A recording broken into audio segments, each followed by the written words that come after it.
This is my most recent drawing made directly in ink of the Scottish National Gallery in Edinburgh. It took just over an hour to draw in real time. Drawing like this, without any pencil outline to guide me, is relatively new. I've been drawing in ink for years, but always first drawing up a detailed, accurate pencil outline to guide my ink work. But after hundreds and hundreds of these big, detailed drawings that would take me 5 to 6 hours each to draw, I began to want to try something different.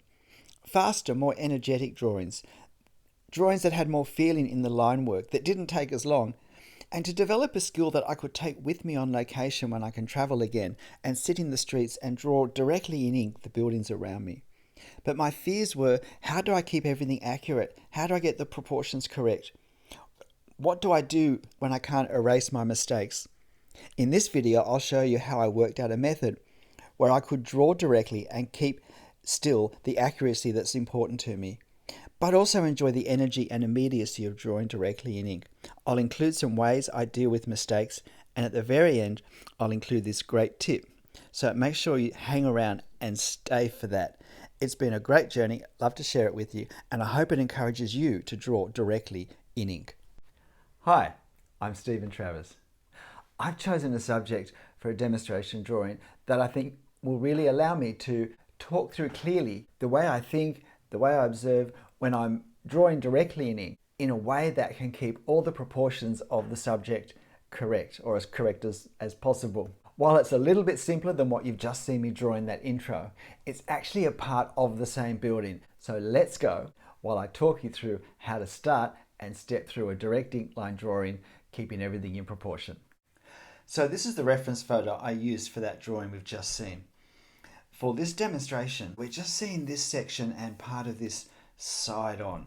And the first thing to work out is where to start, because what I draw first is going to become a ruler for the rest of my drawing.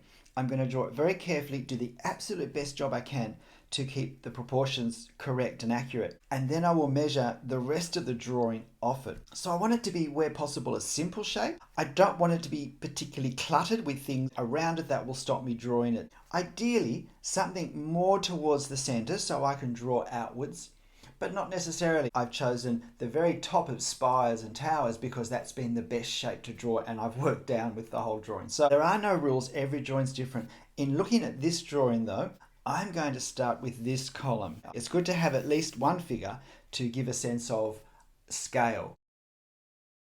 The important thing is to get a sense of the proportions, and I'm looking at this column and I'm thinking, is it long enough? No, look, I feel like I've only drawn about that much. I think I need to go a bit further.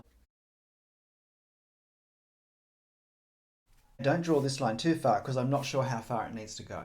I need to put this column in, but there's a column between, and it's going to be easier for me to get the proportions correct if I draw this column before I draw this column.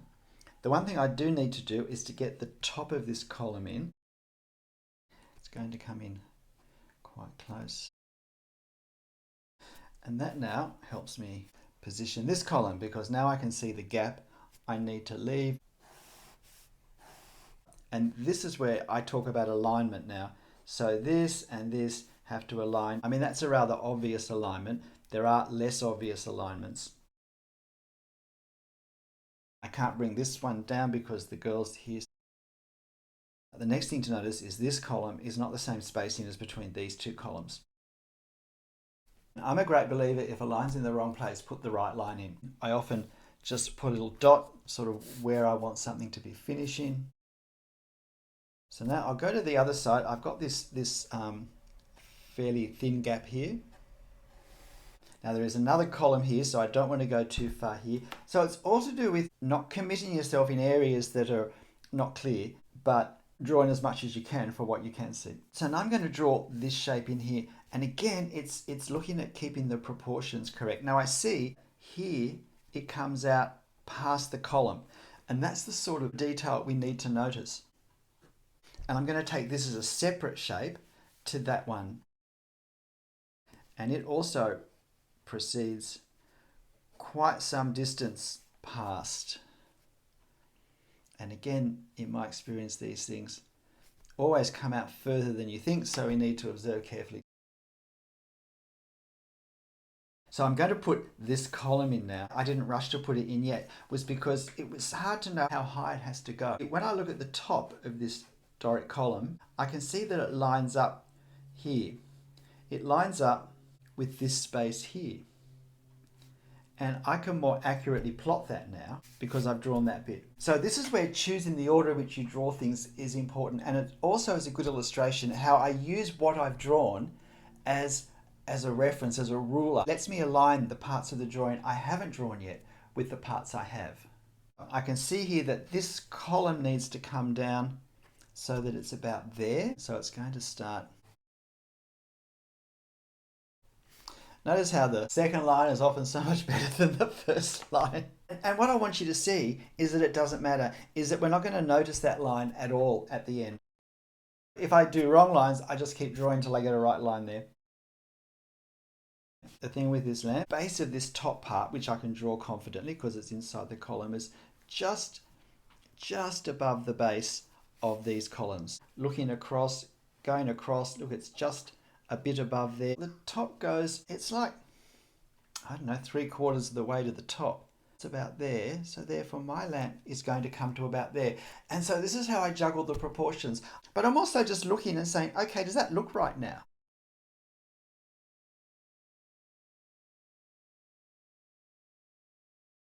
And there's no need to draw the bottom of it yet because I haven't firmed up exactly where those things are. I'm going to put this decoration here. So as you can see, there are these wreaths, circular wreaths on the metal. Again, checking alignment. What I can see is that there's one of these that's centered over each column. And then there's one in between.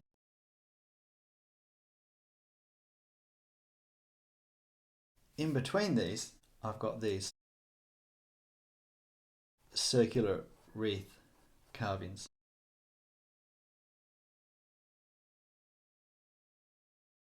This section, it's lining up there on this column that I've drawn.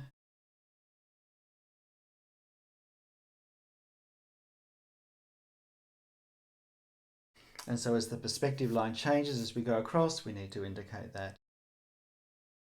So I've got this line along the top, it's interrupted there.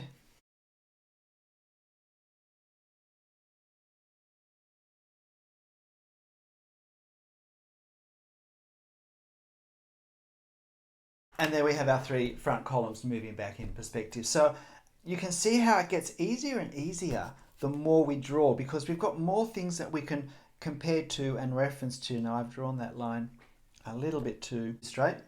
I always like to correct the lines. If you put the right line and the wrong line together, the brain will favour the correct line. If you only put the wrong line, well, it can only see the wrong line.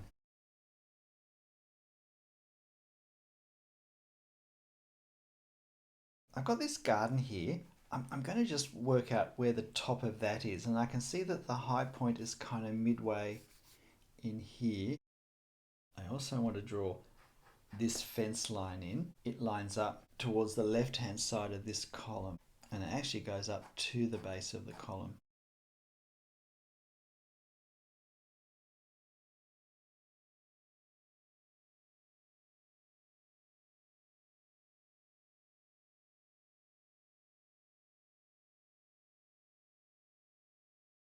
And we'll just finish this section down here. Now we know this rail now lines up with the second step, which I rashly took across the space that I've been carefully preserving, but never mind.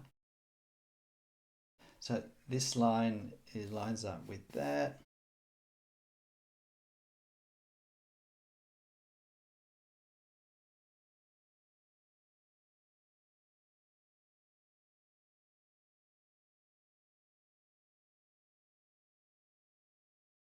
Now with this section with the plants, I just really want to suggest the different texture. It's a lovely contrast to all the hard stone angular shapes of the building. With our leaf work, it's important to get a sense of perspective that these leaves are closer, they're a bit larger than the ones up there. Even suggest a little more detail here. And that just helps give the sense that this is coming forward. I want to put hatchwork in the portico, make it a little more three-dimensional.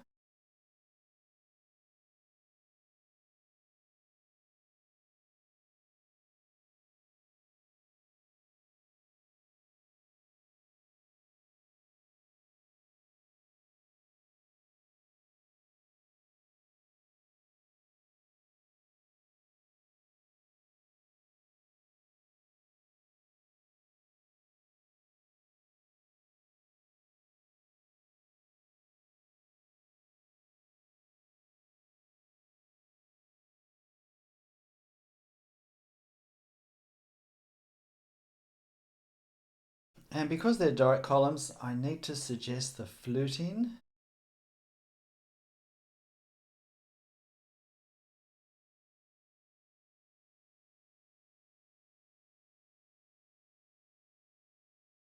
Oops, didn't have the video on for that section, but notice how putting this detail here has helped just pop this column forward. Here we have our corner of the front portico of the National Gallery of Scotland that we've drawn directly with ink with no pencil outline. We looked at our drawing and we chose the best place to start. That is the shape that we can draw accurately, that's possibly in a central location, but from that shape we can then move out in whichever direction we want.